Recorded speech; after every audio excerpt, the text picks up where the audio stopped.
Russia's illegal war in Ukraine. The head of NATO on Tuesday warned that the transfer of North Korean troops to fight for Russia in Ukraine would be what he called a significant escalation. If they would be sending troops to Ukraine, that would mark a significant escalation. That would really be important. Secretary General Mark Rutte was in Estonia for meetings with NATO members and said he didn't yet have confirmation Pyongyang had deployed soldiers to assist Moscow's fight. It's the latest warning that North Korea may soon step directly or indirectly into the conflict on the side of Russia.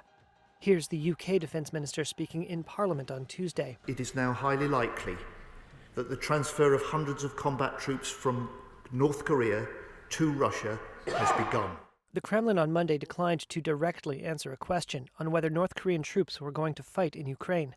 A Kremlin spokesman said Moscow's cooperation with Pyongyang was not directed against third countries. It's been more than 2 years since Russian forces stormed into Ukraine in what Moscow called a special military operation. But tenacious defenders armed with Western weaponry drove back the initial onslaught, and what appeared intended to be a quick conquest turned into a long and bloody war.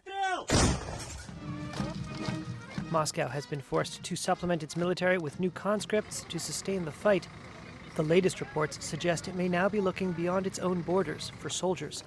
South Korea's spy agency said last week that North Korea had shipped 1,500 Special Forces troops to Russia's Far East for training at military bases, and that they were likely to be deployed for combat in Ukraine.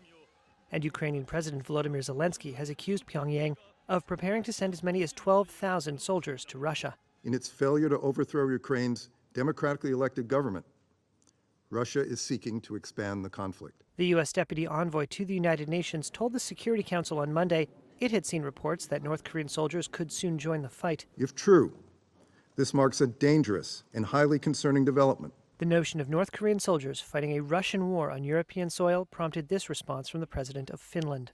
Well, I think we're just seeing how desperate Russia is. I mean, pose the question to anyone in the world, would you like to have North Korean soldiers fighting on your side? And the answer is probably no. South Korea's Deputy National Security Advisor said on Tuesday that Seoul would consider countermeasures, which could mean directly supplying lethal weapons to Kiev in response to closer military ties between Russia and North Korea.